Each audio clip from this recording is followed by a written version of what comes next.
উপৰঞ্চীভাৱে দি আহিছিলোঁ। ইয়াক দিবই লাগিব বুলি কোনো কথা নাই। আমি যিখিনি মেণ্ডেটৰিলি দিওঁ এইখিনি হ'ল আমি পাঠ্যপুথি দিওঁ। আৰু এইবাৰ মূল্যায়ন বহি দিয়াৰ ক্ষেত্ৰত যিহেতু নিৰ্বাচন অনুষ্ঠিত হৈছিল, মডেল কোড অফ কণ্ডাক্ট বহুত দীঘলীয়াকৈ প্ৰযোজ্য হৈছিল, গতিকে আমাৰ টেণ্ডাৰিং প্ৰচেছটো পলম হৈছিল আৰু সেই পলম হোৱাৰ কাৰণে মূল্যায়ন বহি দিয়াত পলম হৈছিল। কিন্তু পাব নহয়, মই কৈছোঁ যে যিহেতু মডেল কোড অফ কণ্ডাক্ট আছিলে, তাৰ কাৰণে আমাৰ জেমত যিটো নিবিদাৰ প্ৰক্ৰিয়া, নিবিদা অবিহনে আমি ক্ৰয় কৰিব নোৱাৰোঁ।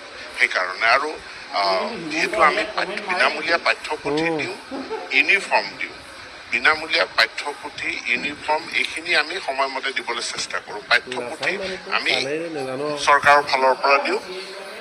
ইউনিফৰ্মটো বিদ্যালয়সমূহক পইচা দিয়া যে বিদ্যালয়সমূহে কিনি ল'ব লাগে। আমাৰ বিনামূলীয়া তালিকাখনত অধ্যয়ন বহীটো নাই, কিন্তু তথাপিও আমি ইয়াক উপৰঞ্চীভাৱে দিওঁ আৰু এইবাৰো দিম। কিছু পলম হৈছে, তাৰ কাৰণে মই দুখিত।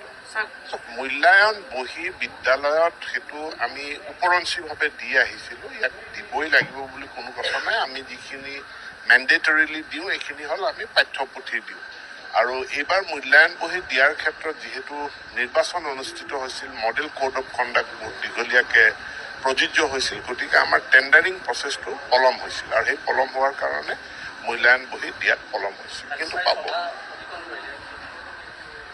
নহয়, মই কৈছোঁ যে যিহেতু মডেল কোড অফ কণ্ডাক্ট আছিলে, তাৰ কাৰণে আমাৰ জেমত যিটো নিবিদাৰ প্ৰক্ৰিয়া, নিবিদা অবিহনে আমি ক্ৰয় কৰিব নোৱাৰোঁ।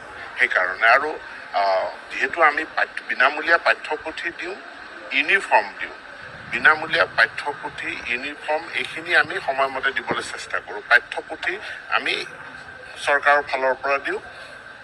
ইউনিফৰ্মটো বিদ্যালয়সমূহক পইচা দিয়া যে বিদ্যালয়সমূহে কিনি ল'ব লাগে। আমাৰ বিনামূলীয়া তালিকাখনত অধ্যয়ন বহীটো নাই, কিন্তু তথাপিও আমি ইয়াক উপৰঞ্চীভাৱে দিওঁ আৰু এইবাৰো দিম। কিছু পলম হৈছে, তাৰ কাৰণে মই দুখিত। মূল্যায়ন বহি বিদ্যালয়ত সেইটো আমি উপৰঞ্চীভাৱে দি আহিছোঁ।